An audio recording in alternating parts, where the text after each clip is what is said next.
We know that leadership means movement, and we've seen that there are three parts to this process of movement. First, the leader establishes the direction or vision. Second, the leader aligns the people in that direction. And third, the leader motivates and inspires them to move in that direction and keep moving in order to fulfill the vision. Please note that every part of leadership revolves around vision. Vision is central to leadership. This means the vision itself must be right. Or we could say it must be legitimate, or else it will ultimately be unsuccessful and even damaging. Legitimate vision means two things. First, the source of the vision is God, and then the purpose of the vision is to serve the people, not the leader. First, the vision must genuinely be the will of God, consistent with the deeply spiritual nature of healthy leadership. Apart from union with Christ, we can accomplish nothing of any value. As Jesus said in John 15, "Abide in me and I in you. As the branch cannot bear fruit by itself unless it abides in the vine, neither can you unless you abide in me. I am the vine, you're the branches. Whoever abides in me and I in him." He repeats this. "He it is that bears much fruit. For apart from me, you can do nothing of any value." That's legitimate vision. It comes from God. Then it becomes the leader's own vision, something that he can share passionately with others, calling them to sacrifice and endurance in its pursuit.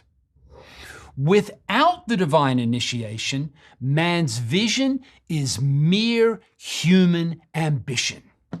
Sadly, there's a great deal done today in the Christian world that is called divine vision when, in reality, it's mere human ambition.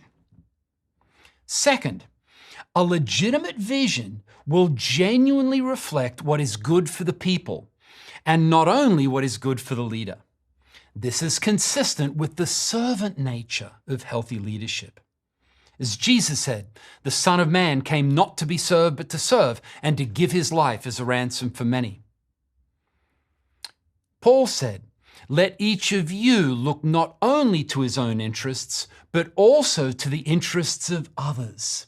Have this mind among yourselves, which is yours in Christ Jesus, who, though he was in the form of God, did not count equality with God a thing to be grasped, but emptied himself by taking the form of a servant.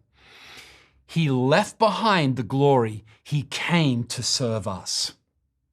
And Peter wrote in 1 Peter 5 to the leaders, "So I exhort the elders among you as a fellow elder and a witness of the sufferings of Christ, as well as a partaker in the glory that is to be revealed. Shepherd the flock of God that is among you.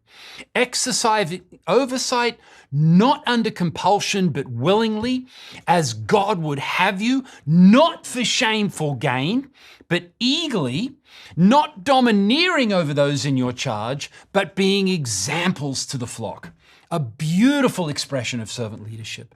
"And when the chief shepherd appears, then you will receive the unfading crown of glory." Yeah.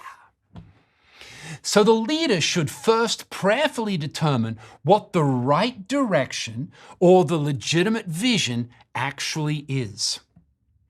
As he determines the direction, a good leader will often not establish the direction unilaterally.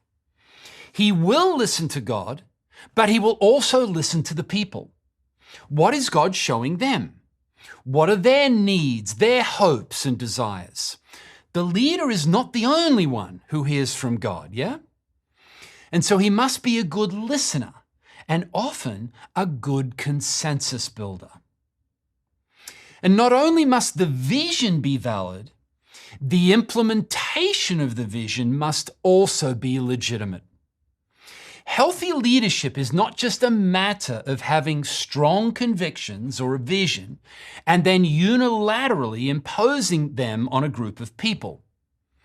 The leader's course of action should not be selling the people on his vision and then using his personal powers of persuasion or coercion to get them to follow it. Even when the vision itself is right, the exercise of leadership to fulfill that vision can be terribly wrong and result in damage to the people. History is filled with examples of leaders who had high and ethical intentions, but whose stubborn pursuit of a single unchanging strategy deeply hurt the very people they were sincerely trying to serve. The exercise of healthy leadership is not a simple adherence to a predetermined series of actions, but it's a continuously changing engagement with emerging needs and opportunities. This process of reflection and learning and adjustment must happen in the middle of the action within the community of the people who are being served and led. So the healthy leader does not make the people move as they pursue the vision. He helps them to move. He helps them to learn, to grow, to respond, to reflect, to think well, and to act well. We shortchange the idea of visionary leadership if we think it refers to big talking, charismatic personalities who manipulate the people to accomplish their own predetermined and self-serving purposes. At its heart, visionary Christian leadership means union with Christ, to know His purposes, and then serving the people in the unfolding fulfillment of that legitimate vision.